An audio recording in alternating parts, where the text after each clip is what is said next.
Okay friends, welcome to part 2 of our video presentation on Tutorial C, which is devoted to building decision support systems with the help of Microsoft Excel 2013.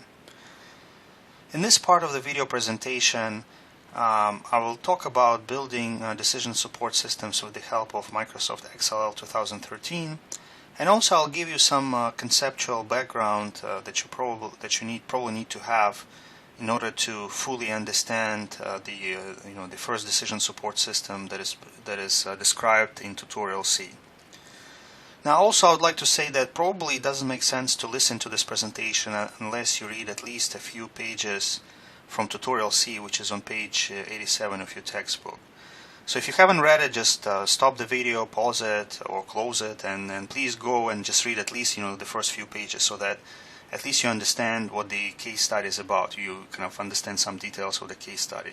Now don't worry if you can't remember everything, if you cannot just register every detail of that case and also of those instructions where they tell you like which cell represent what, but just read it quickly so that you have like a at least kind of high level understanding as to what's happening in that particular case.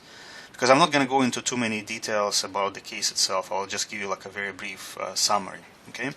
So once again, if you haven't read the first part of Tutorial C, please pause the video and go read it.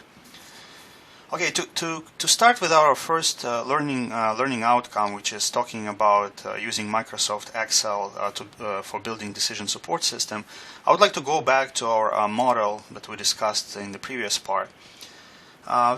You see, like sometimes when people think about decision support systems, they think about those sophisticated software tools that are part of broader enterprise suites like PeopleSoft or SAP. But the truth is, from the technology standpoint, a decision support system does not have to be like a big, complex enterprise system. A lot of useful decision support systems can be built using Microsoft Excel. And one of the strengths well, first of all, I would like to say that Microsoft Excel, just like any decision support system, provides capabilities and features for capturing and storing data. I mean, that's what you do in your Excel sheet. You're capturing, formatting, reorganizing, and storing your data. Both, it can be internal and external. And also, Microsoft Excel is very sophisticated when it comes to storing certain models that can be applied to data, and also allowing you to build your own custom models that you can use in your own decision-making scenarios. So Microsoft Excel has all those basic features of a decision support system, but where I believe the main strength of Microsoft Excel is in this part. Microsoft Excel, just like many other Microsoft products, it's relatively easy to use. I mean, the interface, it's not, I wouldn't say it's like a piece of cake to learn Excel and all its features, especially those complex analytical features in relation to data. But overall, their interface, their user interface seems to be very, very visual and quite user-friendly. So that's the strengths of Excel. Moreover, I would say that over the years, over the decades, Microsoft Office products, they have become like a natural part of our work and life. I mean, people use Microsoft products like PowerPoint, Microsoft Word, and Excel not only at work but also in daily life. I mean, I've seen so many people who use Microsoft Excel just like as a basic tool for organizing their own life, for making records and all those things. So most people are familiar with Microsoft Excel to some extent, and because of that, it makes it easier for them to use Microsoft Excel as a decision support tool. Personally, I've been using Microsoft Excel extensively myself, specifically to build decision models. And I'll show you one of those decision models. Just 1 second, please.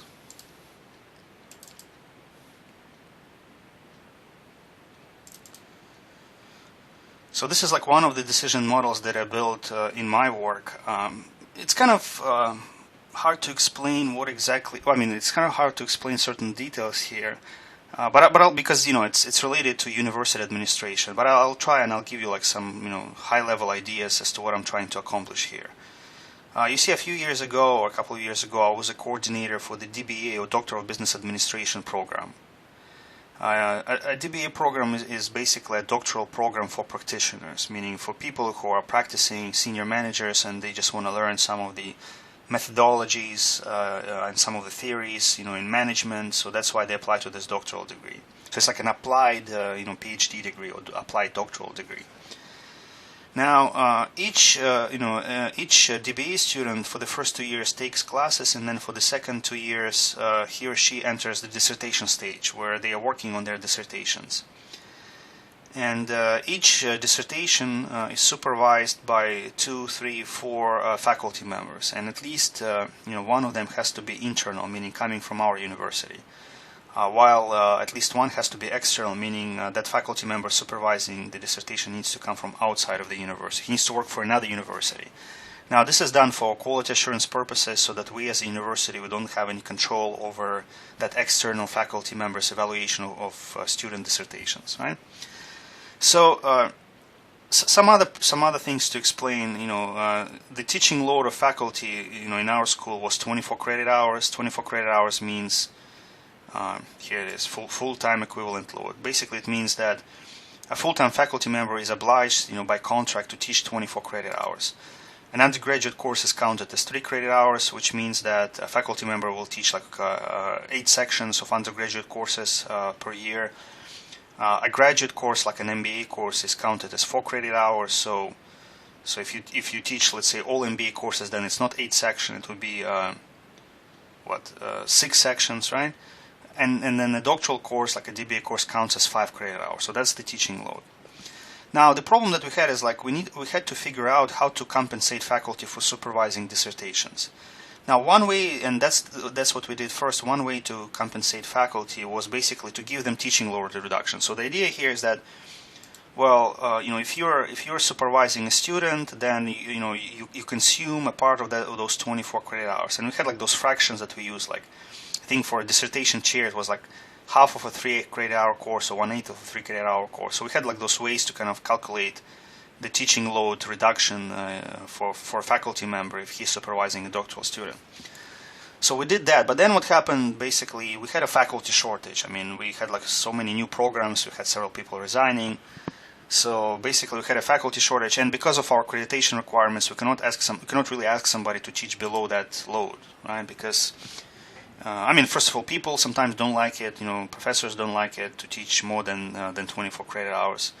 And then accreditation bodies, they don't like it either, because they feel that, if somebody's teaching over 24 credit hours, that it means that he cannot do a quality job in terms of teaching and fulfilling other responsibilities as well. So that's what it is. We started releasing faculty from teaching, but then again we had a faculty shortage, so we decided to handle it in a different way. So what we said instead of giving faculty teaching release, we'll pay them a bonus compensation for supervising doctoral students. Now, faculty members, they like this idea because people in general, they like extra money, right? So many of them, they like supervising students anyway because they like doing research, and it also helps them to get some publications out, something that is required from a faculty member. So they like this idea of supervising DBA students and getting a payment on the top of that. And there were certain formulas to calculate those payments as well.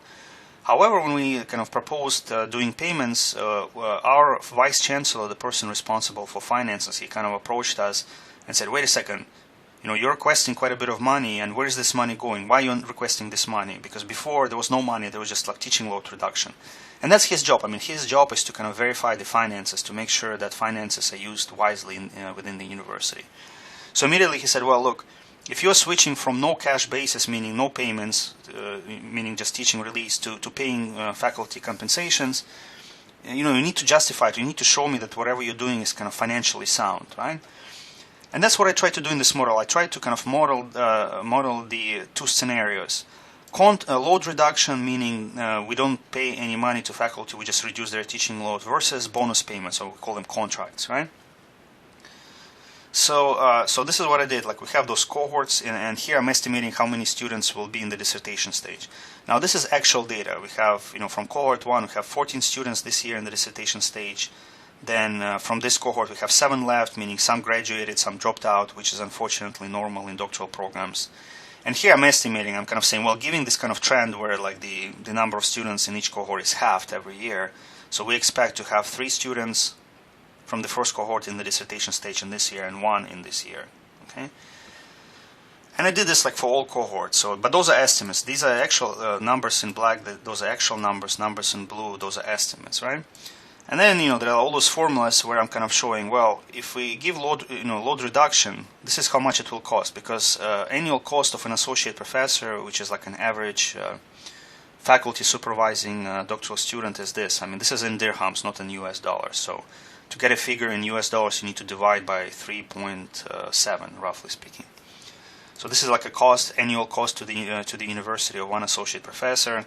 So I'm saying, well, if we do load reduction, this is how much it will cost us in this year, and this is how much it will cost us in this year. So this is the amount. And then if we do contracts, it will be actually cheaper, because I'm saying this will be the amount that you spend in this year, and this will be the amount that you spend in this year. And by looking at this, it's clear that contracts, as opposed to giving faculty load reduction, is a much better approach to this. And of course, you can do like some scenario. You can say, well, what's going to happen if there's a new, let's say next year, like the university has an initiative of reducing faculty teaching load even further, let's say to, 21 credit hours. So if we enter 21, you see that the price goes up for teaching load as well, which kind of makes sense, because now you need to distribute the cost of a professor, of a faculty member, over lower number of credit hours. Now, what's going to happen if, let's say, the university increases next year or the next 5 years salaries of associate professors, to make their compensation package more attractive. Let's say average compensation go to 600,000 dirhams. So you see this option becomes even more expensive, right? So now we're talking about much larger amount spent on those load reductions. Okay. So of course, this model is not perfect. It doesn't guarantee what's going to happen in the future, but at least it gives you like some basis to kind of base your predictions about the future. All in all, given various scenarios, it seems that load reduction is a very expensive option.